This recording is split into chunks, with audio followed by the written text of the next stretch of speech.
নমস্কার। এই ভিডিওতে আমরা কুম্ভ ক্ষেত্রে, কুম্ভ যদি আপনার লগ্ন হয়, আপনার রাশি হয়, সেক্ষেত্রে আগামী বছর 2025 ঠিক কীরকম দাঁড়াচ্ছে ওভারঅলভাবে প্ল্যানেটারি গোচরের সাপেক্ষে। মূলত 4টে প্ল্যানেট আমরা ধরব, যেগুলো দীর্ঘ সময় ধরে এক একটা রাশিতে গোচর করে। সেই রেসপেক্টে কীরকম দাঁড়াচ্ছে, কী প্রভাব পড়তে চলেছে ওভারঅলভাবে আপনাদের ওভারঅল দৈনন্দিন জীবনে এবং স্পেসিফিক ক্ষেত্রগুলোতে আপনার কেরিয়ার, আপনার ভাগ্য, অর্থ, হেলথ এবং আরও ফ্যাক্টরগুলোতে কীরকম ইম্প্যাক্ট পড়তে চলেছে তার একটা বিশ্লেষণ করার চেষ্টা করব।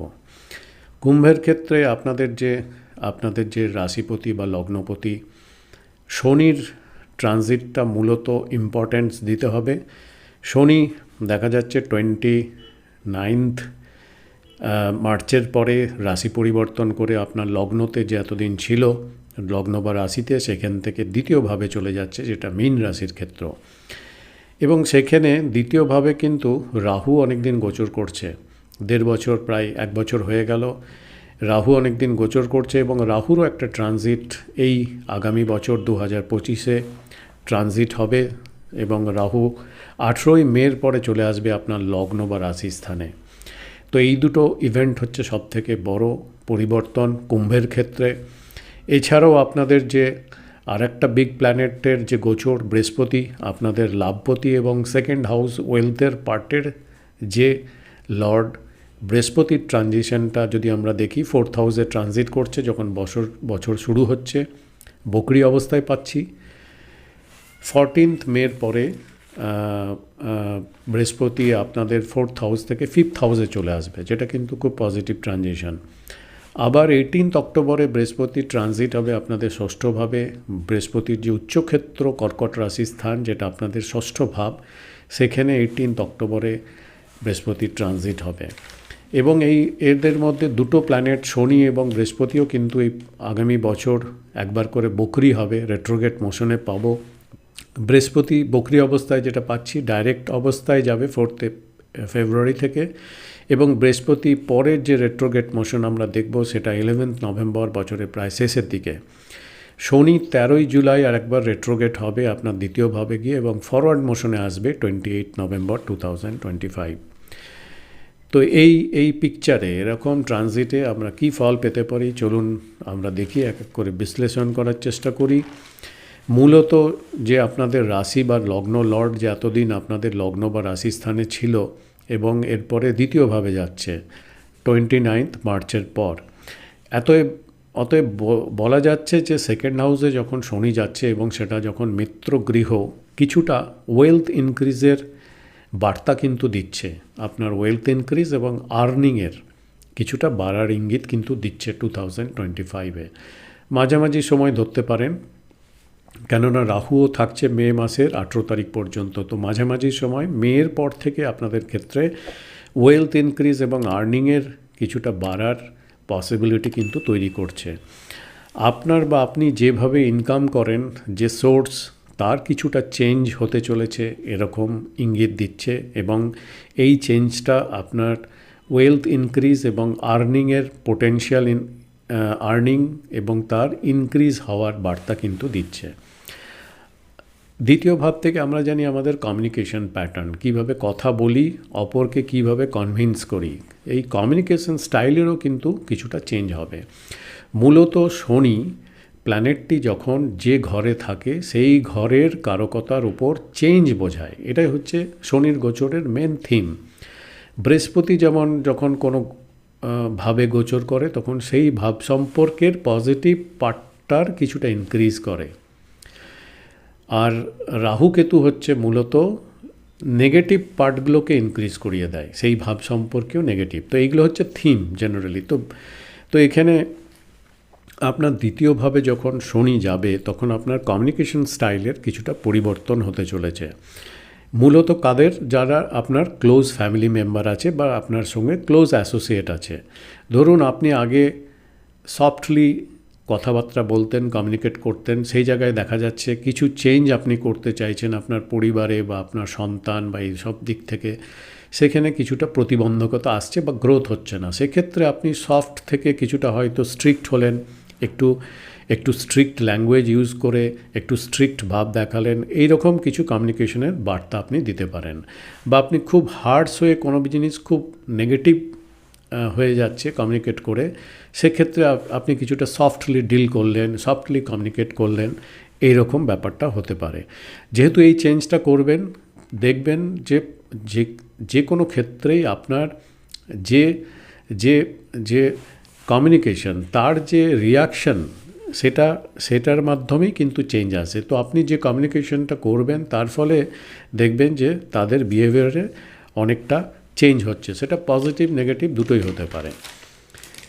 মে 18 পরে রাহু সেকেন্ড হাউস থেকে সরে যাচ্ছে, এটা একদিক থেকে কিছুটা পজিটিভ। এই কারণে, কেননা দ্বিতীয়ভাবে রাহু যখন গোচর করে মূলত ব্যাড হ্যাবিটগুলো একটু বাড়িয়ে তোলে। তো যাদের ধরুন ব্যাড হ্যাবিট ছিল, যেমন পান গুটখা খাওয়ার হ্যাবিটটা খুব বেড়ে গেছিল, এটা আপনার কন্ট্রোলে আসবে। অ্যালকোহল কনজামশন অনেক বেড়ে গেছিলো, এই হ্যাবিটটা আপনি অনেকটা রেগুলেট করতে পারবেন, কন্ট্রোলে আনতে পারবেন। তো এই দিক থেকে এটা হেল্পফুল হতে পারে। এর সঙ্গে সঙ্গে রাহুর রিপ্লেসমেন্ট হয়ে এখানে স্যাটার্ন আসছে, তো এখানে একটা স্ট্রিক্ট বার্তা বহন করবে এবং সেখানে দেখবেন এই ধরনের হ্যাবিটগুলো বা আপনার কমিউনিকেশনে ব্যাড ল্যাঙ্গুয়েজ আপনি হয়তো আগে বেশি ইউজ করে ফেলতেন, তার বিরূপ প্রভাব পড়তো, সেইখানে অনেকটা চেঞ্জ হবে এবং পজিটিভ দিকে নিয়ে যেতে পারে এবং পজিটিভ দিকে কনভার্ট হতে পারে। চোখের সমস্যায় যারা খুব ভুগছিলেন, কেননা দ্বিতীয়ভাবে রাহু গোচর করছিল, চোখের সমস্যায় যারা ভুগছিলেন, ক্রনিক কোনো ইস্যু ছিল, তারা অনেকটা কিন্তু রাহু সরে যাওয়ার পরে, মে মাসের 18 তারিখে সরে যাওয়ার পরে অনেকটা রিলিফ পেতে পারেন। আফটার মে রিলেশনশিপ, ম্যারেজ, এই জায়গাটা কিন্তু একটু প্রতিবন্ধক হয়ে দাঁড়াচ্ছে, কেননা আপনার লগ্ন এবং 7th হাউসটা রাহু কেতু অ্যাক্সিসের মধ্যে পড়ে যাচ্ছে। তো রিলেশনশিপে ব্রেক, ম্যারেজ, রিলেশনশিপে আন্ডারস্ট্যান্ডিং ইস্যু, এইগুলো কিন্তু একটু নেগেটিভভাবে প্রভাব ফেলতে পারে। দেখবেন অনেক কুম্ভের ক্ষেত্রে, আমি বলছি না সব যারা অ্যাকোয়ারিয়াস যাদের সবার আছে তাদের ক্ষেত্রেই হবে, অনেক কুম্ভের ক্ষেত্রে দেখা যেতে পারে তাদের বিজনেস পার্টনারশিপ হয়তো ভেঙে গেছে, বা রিলেশনশিপ আপনার লাইফ পার্টনারের সঙ্গে ভেঙে গেছে, এরকম ব্যাপারগুলো হতে পারে অনেক কুম্ভের ক্ষেত্রে। বৃহস্পতি ট্রানজিট 14th মের পরে 4th হাউস থেকে চলে আসবে। 4th হাউস পর্যন্ত, যে 14th মে পর্যন্ত বৃহস্পতির ট্রানজিট থাকবে, সেটা মানে বছর শুরু থেকে, সেইটাতে আপনাকে হাউস, প্লট, ভেহিকেলের জন্য ডিলিংগুলো করবেন, তাতে অনেকটা আপনাকে পজিটিভ ফল প্রদান করতে পারে। বা আপনার নিউ স্কিল লার্নিংয়ের ক্ষেত্রে বছরের শুরু থেকে মে মাস পর্যন্ত আপনাকে অনেকটা হেল্প করতে পারে। মে টু অক্টোবর 5th হাউসে বৃহস্পতির ট্রানজিট, চাইল্ড বার্থের যাদের ইস্যু হচ্ছিল না, তাদের ক্ষেত্রে এটা পজিটিভ ফল প্রদান করতে পারে। এবং যাদের চাইল্ড অলরেডি আছে তাদের চাইল্ডের ওভারঅল প্রোগ্রেস এবং ধরুন আরও এক্সট্রা কারিকুলার কোনো অ্যাক্টিভিটি বা তার ইনভলভমেন্ট এবং সেখান থেকে ভালো সাকসেস পাওয়া, এগুলো আপনি অবজার্ভ করতে পারেন। স্টুডেন্টদের অ্যাকাডেমিক প্রোগ্রেস ভালো হবে মে টু নভেম্বর পর্যন্ত, খুব ভালো। এবং তারপরেও দেখবেন আদার দ্যান অ্যাকাডেমিক প্রোগ্রেস, যে কোনো এক্সট্রা কারিকুলার বা আদার কোনো ট্যালেন্ট নির্ভর অ্যাক্টিভিটি, ইন্টারেস্টগুলোতে কিন্তু অনেকটা সাকসেস আসবে। অক্টোবর এন্ড থেকে November, middle of October, end না, মিডল অফ অক্টোবর থেকে নভেম্বর পর্যন্ত ধরে নিন যতদিন বৃহস্পতি এখানে ফরওয়ার্ড মোশনে থাকবে, এটা উচ্চস্থ ক্ষেত্র 6th হাউস। তো যাদের লং টার্মে, যাদের অনেকটা ক্রনিক ডিজিজের জন্য খুব ভুগছিলেন বা এরকম ছিল, তাদের কিন্তু অনেকটা রিকভারি হতে পারে। স্বাস্থ্যের দিকটা যদি ওভারঅলভাবে দেখি, সেক্ষেত্রে পুরো বছরটা একটু অ্যাভারেজ টাইপের মনে হচ্ছে এবং কখনো কখনো কিন্তু আপনার অ্যাভারেজের থেকে দুর্বল বেশি মনে হচ্ছে, এরকম ব্যাপারটা কিন্তু ভাগটাই বেশি আছে। তবে সেকেন্ড হাফে যখন মে থেকে অক্টোবর বা নভেম্বর অবধি ধরে রাখতে পারেন, যখন ফিফথ হাউসে বৃহস্পতি গোচর করবে, ট্রানজিট করবে, তখন বৃহস্পতির অ্যাসপেক্টগুলো আপনার ভাগ্যভাবে এবং আপনার লগ্নভাবে থাকবে। তো তখন থেকে আপনার হেলথের ফ্যাক্টরটা অনেক ইমপ্রুভ করবে ধরতে পারেন। অর্থের দিকটা, ফাইন্যান্সের দিকটা যদি দেখি, এমনি তো আপনার second house Lord and 11th house Lord বৃহস্পতি ট্রানজিটটা অক্টোবর পর্যন্ত ভালো, তারপরেও ভালো, মোটামুটি ঠিক আছে। তো মে অনওয়ার্ডস একটু বেশি ভালো উপার্জন হতে পারে এরকম দাঁড়াচ্ছে, তবে সঞ্চয়ের দিকটা একটু কম হতে পারে এরকম মনে হচ্ছে বিভিন্ন এক্সপেন্সজনিত কারণের জন্য।